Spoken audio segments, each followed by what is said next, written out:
এই চিকেন টেংরি মালাই কাবাবটা খেতে যা লাগে না, দুর্দান্ত লাগে। চলো দেখে নেওয়া যাক। ফার্স্টে চিকেনের দুটো লেগ পিসকে ভালো করে ধুয়ে আমি চারদিকে কাট করে নেব। ভালোভাবে কাট করতে হবে যাতে যে মিশ্রণটা আমি বানাবো সেটা তার মধ্যে ভালো করে ঢোকে। দুটো পিসকেই করে নেব। তারপরে একটা পেস্ট তৈরি করে নেব।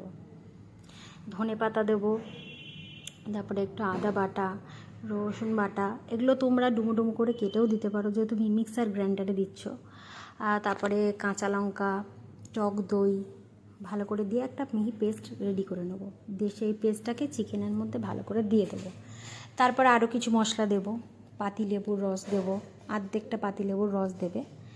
তারপরে একটুখানি ফ্রেশ আমুলের ক্রিম দেবে। তারপরে দেবে নুন, ওটা স্বাদ অনুসারে নুন দেবে, গরম মশলার গুঁড়ো আর হচ্ছে গোলমরিচ গুঁড়ো, এই দুটো ভালো করে দিয়ে দেবে।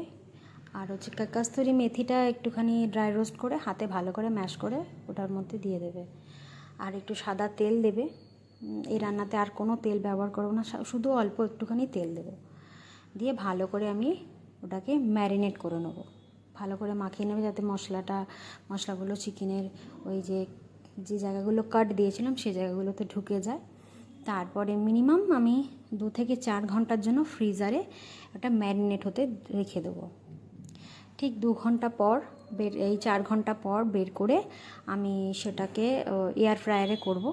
সেই মিশ্রণটাকে দুটো চিকেনের লেগ পিস দিয়ে ওই মিশ্রণটাকে ঢেলে আমি 180 ডিগ্রিতে 15 মিনিটের জন্য ফার্স্ট পার্টটা মানে একটা দিক বেক হতে দিয়েছিলাম, ভালোভাবে তৈরি হতে দিয়েছিলাম।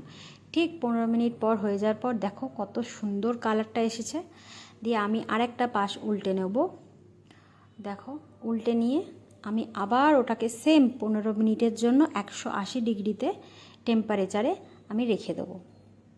দিয়ে রাখা হয়ে গেলে পরে যখন হয়ে যাবে ওটাকে বের করে নেবো। দেখো কি সুন্দর আমার কালারটা এসছে, আর খেতে এত টেস্টি হয়েছে, মাস্ট ট্রাই, ভীষণ ভালো লাগবে।